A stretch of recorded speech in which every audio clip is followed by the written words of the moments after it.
Ahí está. Eso es. Ok. Ok, fíjense, hoy ya nos vamos a meter un poco en la parte más micro, ¿ok? Y después vamos otra vez a jugar un poco con lo micro y lo macro, ¿ok?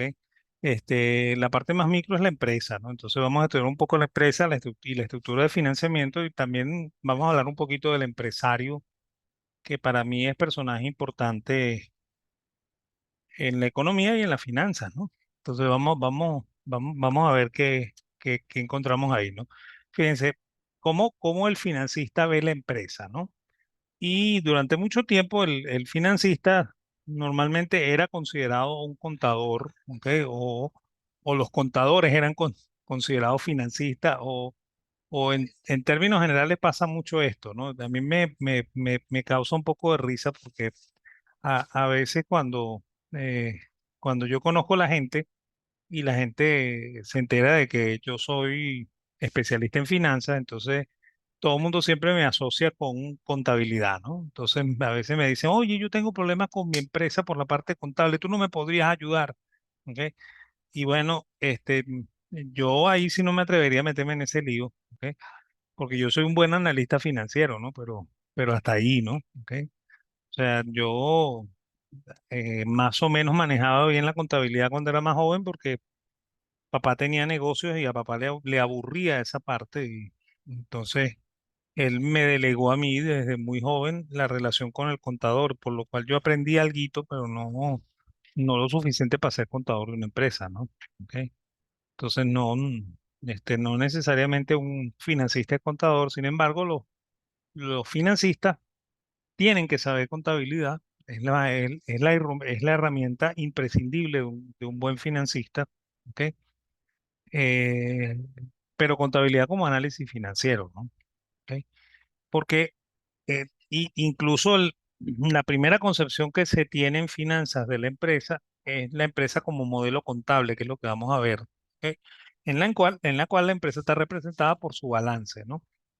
Y el balance, son todas las decisiones de inversión que hacemos, que las colocamos en el lado activo, ¿ok? Que sería la parte izquierda del balance para los sistemas de estilo norteamericano, ¿ok?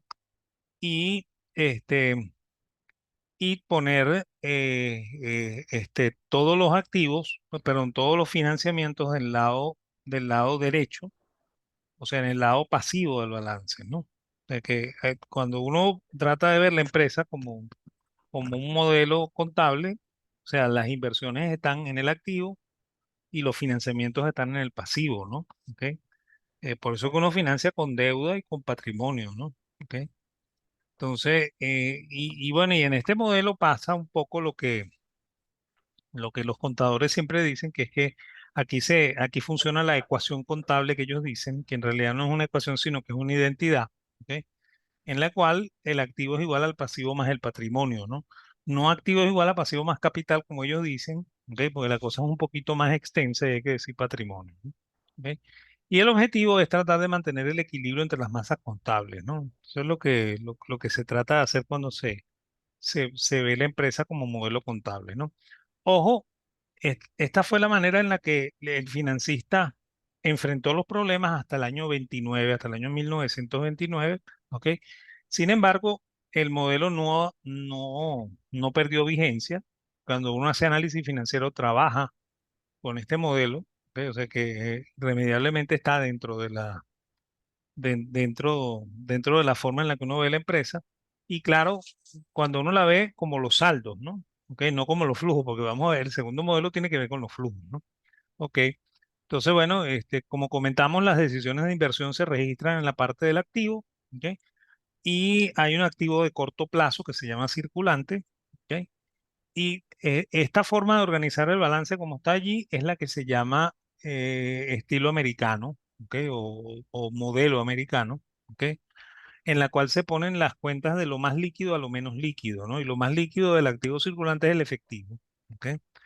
Y lo menos líquido son las existencias, ¿no? O sea, los inventarios, ¿no? Y en el caso de los activos fijos, lo más líquido es el activo tangible, porque ese se puede tocar y tal vez se puede vender, ¿no? ¿Ok? Y el activo fijo intangible a veces no es tan líquido, Entonces por eso se pone de último, ¿no? ¿Ok?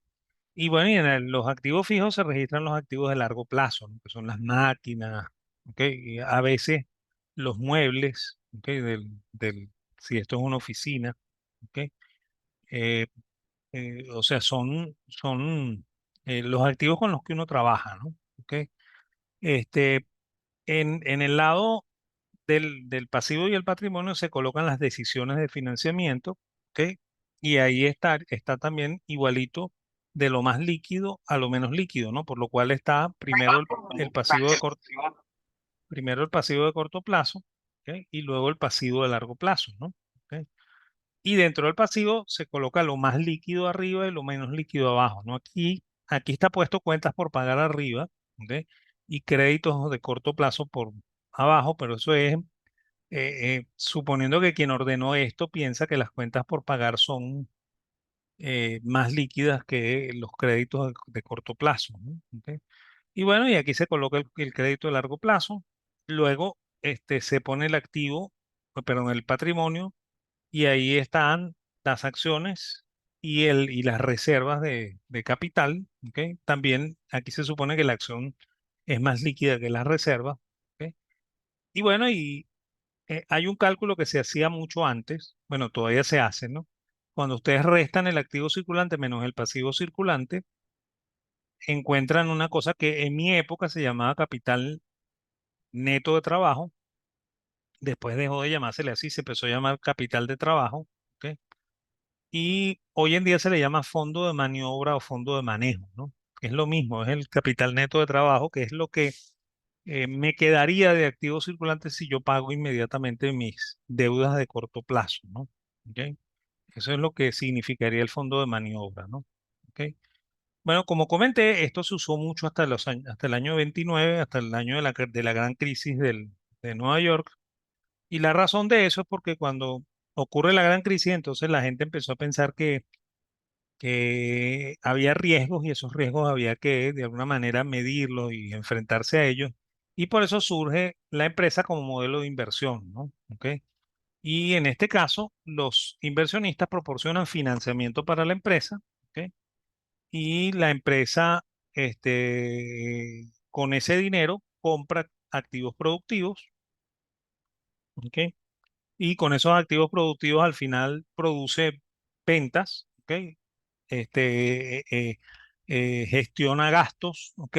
Y al final se produce una renta, ¿ok? Y esa renta es repartida entre los diferentes inversionistas, ¿no? ¿Ok? Y aquí la empresa actúa en interés de los accionistas, ¿ok? Y lleva a cabo su actividad para satisfacer a todos los inversores, o sea, no solamente al accionista, sino al accionista y al deudor de la empresa, ¿ok? Y aquí el empresario actúa en función al consumidor con la finalidad de obtener rentas para cumplir con las obligaciones adquiridas por el negocio, ¿no? Entonces, este modelo más o menos es así, ¿no? ¿Ok?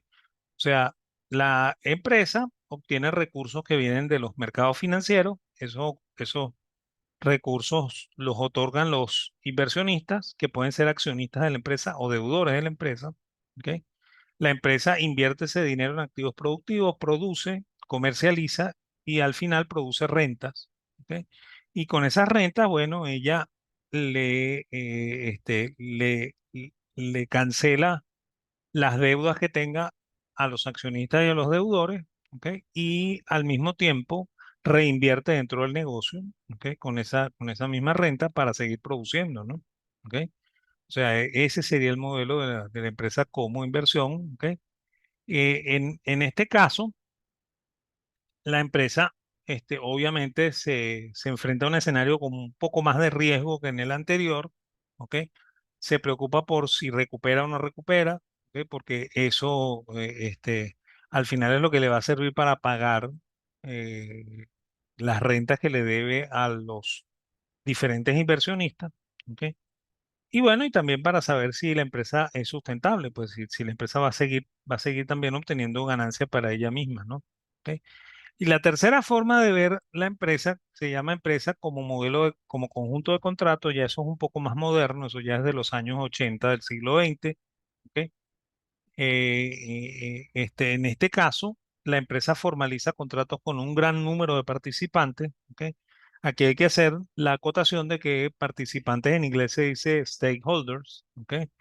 Que no es lo mismo que decir stockholder, que es el que tiene las acciones. ¿Ok? Aquí es el stakeholder, el que tiene una participación dentro del negocio que puede no ser acción. ¿Ok? Esos contratos pueden ser explícitos o implícitos. ¿Ok? Y pueden además sufrir transformaciones, ¿no? ¿Ok? Este, un contrato explícito es un contrato que está perfectamente definido y escrito. ¿Ok? Un contrato implícito es un contrato que se supone de la relación entre las partes. ¿Ok? O sea, sería más dentro de la costumbre que dentro de lo escrito, lo positivista. ¿Ok? Y aquí positivista no es el positivista de las ciencias sociales, sino el positivista jurídico, ¿no? ¿Ok? Y los contratos se pueden referir a rentas, ¿ok? Que pueden ser rentas actuales o rentas futuras, ¿no? ¿Ok? Por eso que eh, al final el contrato visto por un financista está asociado siempre a rentas, ¿ok? No es lo mismo que lo que hace el abogado, porque el abogado lo ve como obligaciones y derechos, ¿ok? El, el, el financista ve el contrato en cuanto a posibilidad de producir rentas actuales o futuras, ¿no? ¿Ok? Y bueno, y el modelo reconoce que puede existir conflicto entre los distintos participantes y el objetivo del modelo es tratar de minimizar los costos de los conflictos, ¿no? Eso es lo que se trata de hacer, ¿no? Y bueno, ahí veríamos a la empresa más o menos así como esto que está en el centro, y la empresa empieza a tener relaciones con los accionistas, ¿ok? Los ordinarios y los preferentes, y eso ocurre, y aquí es donde probablemente un abogado se pondría bravo conmigo porque yo voy a decir que el acta constitutiva de una empresa, ¿ok? Es un contrato, ¿no? ¿Ok? Para los abogados eso no es un contrato, ¿ok? Eso es un documento, ¿ok? El, pero para mí es un contrato porque genera obligaciones y derechos para las partes que están involucradas y genera oportunidades de renta, ¿no? ¿Ok? Y bueno, normalmente se hace con accionistas ordinarios, ¿ok? A veces en los contratos de establecimiento de la empresa o cuando se modifica el acta constitutiva para que entren los accionistas preferentes, entonces debe haber un renglón para las acciones preferentes, ¿ok? Porque forman parte del capital, aunque no sean exactamente el mismo tipo de instrumento de una acción ordinaria, ¿ok? Y bueno, y además ¿cómo se llama? El acta constitutiva marca las relaciones también con la junta directiva, ¿no? Y con el presidente de la compañía. ¿Ok? O sea que ese contrato para mí es importante como financista, probablemente para un abogado no, pero para un financista sí, ¿no? ¿Ok? Las empresas también cuando se constituyen inmediatamente establecen relaciones con un banco, ¿ok? Porque de hecho una de las cosas que le piden en el registro es que tiene que tener una cuenta bancaria, ¿no? Aunque la empresa no esté efectivamente constituida, ¿ok? Es más, los bancos normalmente abren ese tipo de cuentas condicional, ¿no? Es más, se llama empresa en constitución, la caracterización que le dan a la cuenta. Y una vez que el registro está hecho, ¿ok? Entonces el encargado por la junta directiva de informarle al banco que ya la empresa está constituida, ¿ok? Le informa al banco y el banco saca a la empresa de ese renglón de empresa en constitución y la coloca como empresa ya constituida, pues. ¿Ok? Normalmente en esa cuenta se deposita lo que los accionistas van a aportar como capital inicial, ¿ok? Y bueno, y cualquier otra cantidad que ellos quieran poner allí, ¿no? Pero obviamente si hay una cantidad adicional, eso debería estar también en el patrimonio, ¿no? Por lo cual al final están todas ¿cómo se llama? Los aportes que hacen los accionistas, tanto ordinarios como preferentes, ¿no? Este, la otra parte del pasivo son las obligaciones, ¿no? Que son los bonos, ¿ok? Entonces, la empresa también tiene una relación de contrato con los que la financian desde el lado pasivo, ¿ok? Con terceros que la financian, ¿ok? Que nosotros los llamamos obligacionistas, ¿ok? Y bueno, igual la empresa cuando comienza a funcionar empieza a tener clientes, ¿no? Entonces, con esos clientes también tiene una relación de contrato que puede ser tácita y puede ser también totalmente formal. O sea, por ejemplo, cuando una empresa establece una relación en la cual se compromete con algún determinado cliente en entregar determinada cantidad de producto en determinadas características, ese contrato es formal, ¿no? ¿Ok? Cuando la empresa sencillamente le vende a un cliente cualquiera y hay una factura, ¿ok? La factura es la prueba de que existe una relación entre ambos, ¿no? ¿Ok? Y que probablemente da origen a posibles reclamos y posibles rentas, ¿no? ¿Ok? Este, con el gobierno también hay una relación, ¿ok? Aunque a mí no me guste mucho, hay una relación con el gobierno, la empresa está obligada a pagar impuestos a las diferentes instancias de gobierno y además de eso está obligada a recibir inspección por parte de ciertas agencias del gobierno. ¿Ok? Eso marca una relación importante, ¿ok? Que puede generar deudas, rentas también con las comunidades, ¿ok? Cuando la empresa cuando se constituye, normalmente se constituye en algún sitio, ¿no? Y entonces ese sitio probablemente es una comunidad, ¿ok? Que se va a sentir en cierta medida este, mm, beneficiaria también de la existencia de la empresa, ¿no? ¿Ok? La otra es con los acreedores simples, ¿no? ¿Ok? Cuando una empresa tiene además acreencias, además de las obligaciones que son títulos valores, puede tener otro tipo de deudas, ¿no? ¿Ok? Incluso con entes que no son bancos, ¿no? ¿Ok? Yo había comentado cuando hablé del estatuto original de la empresa, de la junta directiva, ¿no? Con los directivos hay también una relación de contrato, ¿ok? Que puede ser también tácita y puede ser explícita, ¿no? ¿Ok? Con los proveedores, ¿ok? También aquí puede haber un contrato explícito en el cual el proveedor se compromete a entregarle tal cosa a la empresa. O no es una relación explícita y está documentada sencillamente en facturas que nos damos, ¿ok? O que nosotros recibimos por ese determinado insumo que recibimos, ¿no? ¿Ok? Con la sociedad en general, la empresa también puede tener algún tipo de contrato, ¿ok? Obviamente hoy mucho de lo que llaman relación, eh, ¿cómo se llama? Responsabilidad social empresarial tiene que ver con esto, con la relación con las sociedades y con las comunidades, ¿ok? Aunque yo ahí también protesto un poco porque yo creo que la obligación de responsabilidad social no es de la empresa, sino que es del empresario, ¿no? ¿Ok? Y la empresa no debería estar metida en ese tipo de leyes. Lo que pasa es que nosotros, en Venezuela creo que no entendemos muy bien cómo es que funciona eso en la realidad, ¿ok? Y lo hemos tomado de una manera que no es la adecuada, ¿no? ¿Ok? Con el entorno también, ¿ok? Es más, de hecho, muchas empresas contaminan el ambiente y por tanto se genera una obligación con el entorno, ¿no? ¿Ok?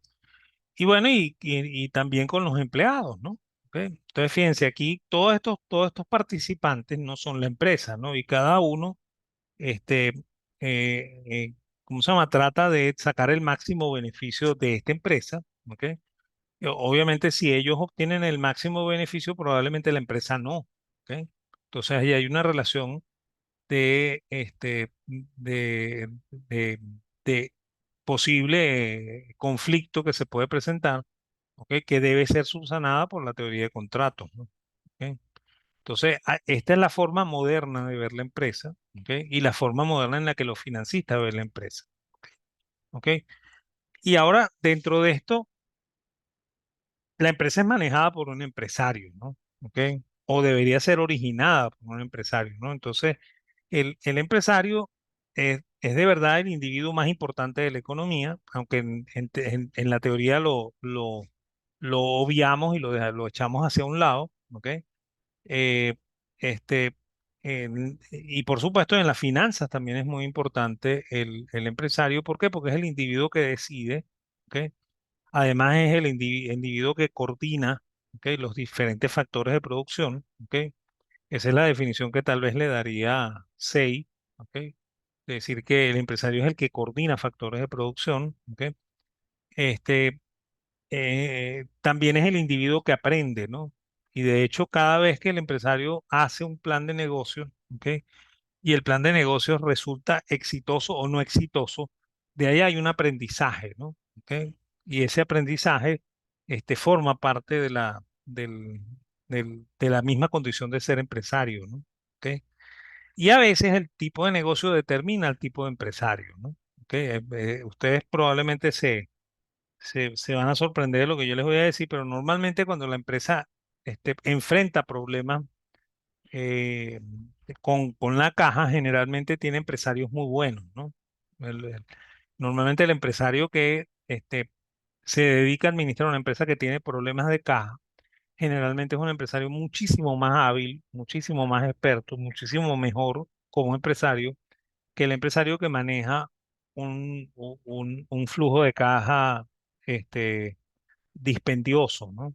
¿Ok? Y esa es la razón por la cual, por ejemplo, los empleados de PDVSA probablemente nunca fueron buenos empresarios, ¿ok? Ni nunca fueron buenos gerentes como la gente cree, ¿ok? Porque ahí el negocio es el que determina la característica que nosotros le damos al empresario, ¿no? ¿Ok? En cambio, empresas que tienen más problemas de caja que las que puede tener una empresa petrolera, tienen empresarios que son muchas veces mejores que los empresarios petroleros, ¿no? ¿Ok? Entonces eso hay que tenerlo presente, ¿no?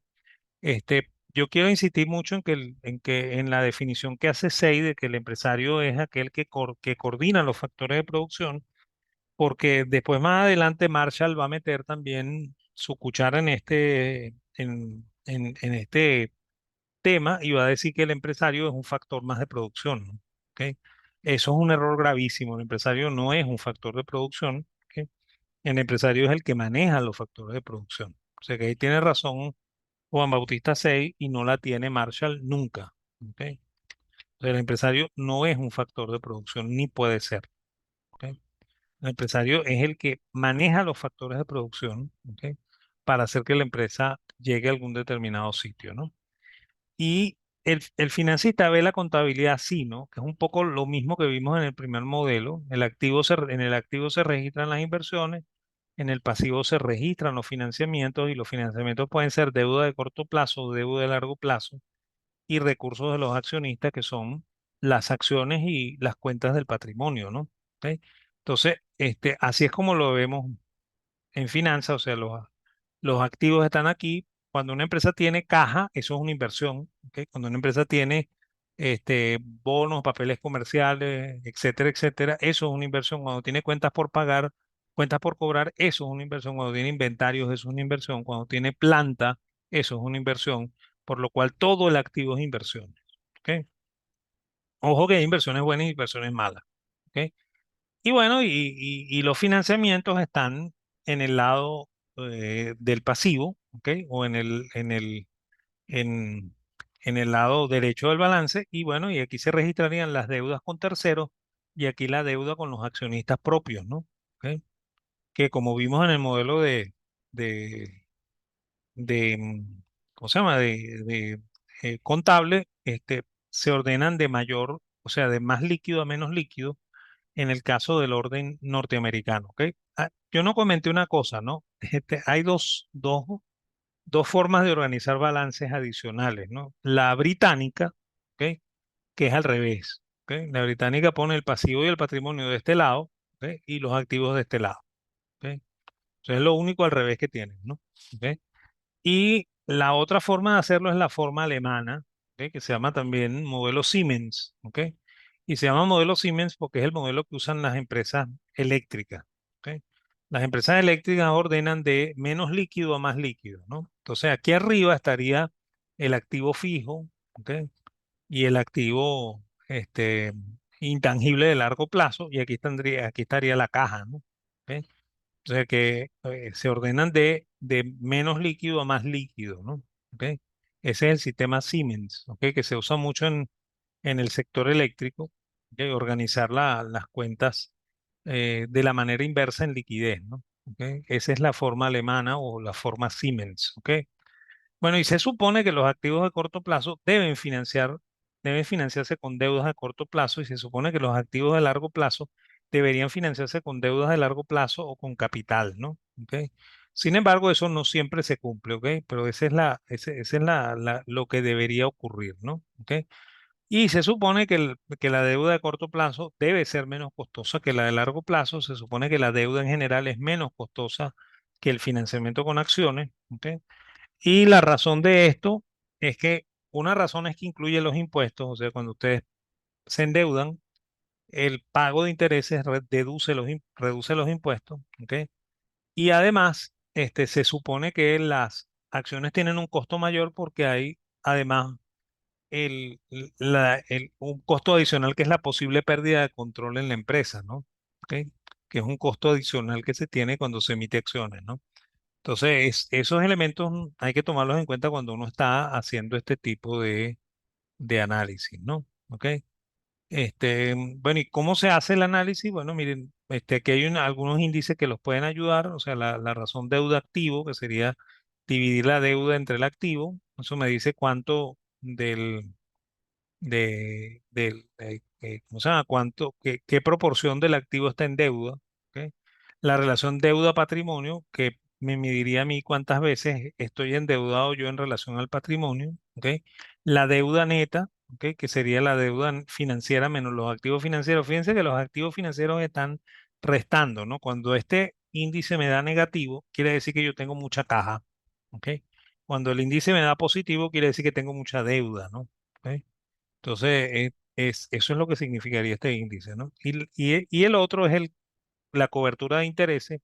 Y fíjense, aquí estoy usando dos cuentas, no del balance general, como sería el pasivo, el activo y el patrimonio, ¿ok? O la deuda financiera y los activos financieros. Estoy usando cuentas del estado de ganancias y pérdidas, ¿no? Estoy utilizando la utilidad operativa y la divido entre el gasto de intereses, ¿no? Entonces, esto me podría decir a mí cuántas veces yo cubro eh, este, la, mm, cuántas veces cubro yo el gasto de intereses, ¿no? Con la utilidad operativa, ¿no? Y esto me dice a mí hasta cuándo me podría endeudar también, ¿ok? No, los dos primeros son indicadores de deuda, ¿sabes? Estos son indicadores de deuda, ¿ok? Este, el, eh, Hay que tener en cuenta también una cosa, ¿no? Ningún parámetro es fijo, ¿no? Porque la gente siempre pregunta, profesor, ¿usted cree que una empresa que tiene dos veces deuda en patrimonio está mal? No sé, ¿ok? Depende de la empresa, pues, porque, por ejemplo, una empresa eléctrica, una empresa telefónica, una empresa de aguas, ¿ok? O sea, cualquier empresa de servicio público normalmente tiene mucha deuda, ¿no? Entonces, a veces tienen deuda tres veces y cuatro veces el patrimonio y todavía son triple A, ¿ok? O sea que, porque ahí hay tanta caja que puede soportar un volumen inmenso de deuda, ¿no? ¿Ok?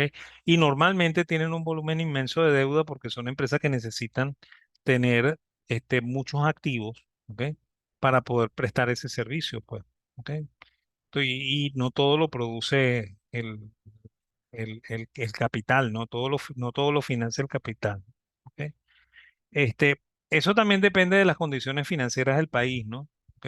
Por lo cual podemos encontrar valores que son bastante distintos de un país a otro y de un sector a otro, ¿no? ¿Ok? O sea, todo depende, ¿no? ¿Ok?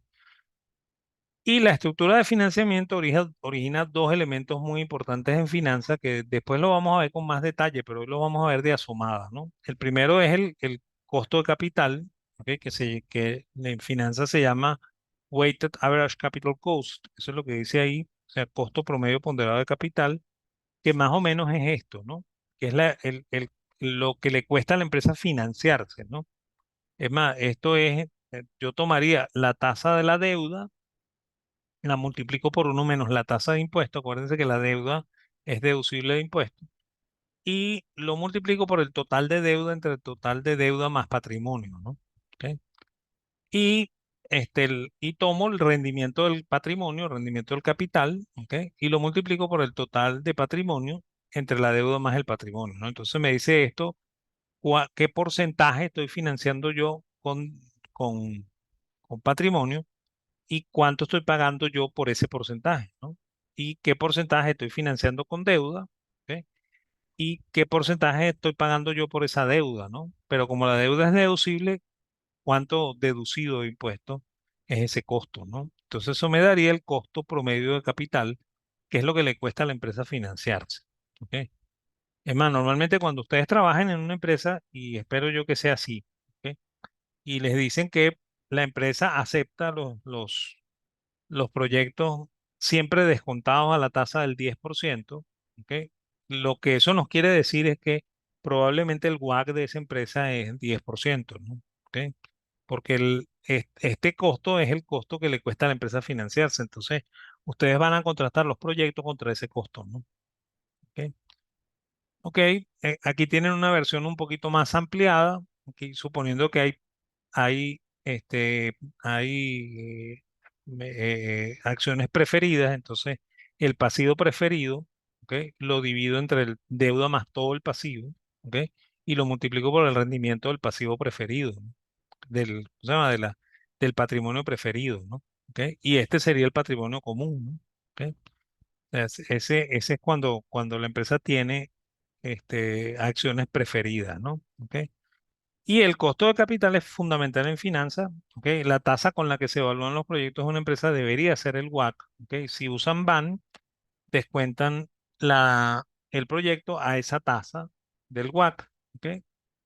Y en los que usan TIR, nosotros vamos a criticar mucho el uso de TIR en proyectos, ¿ok?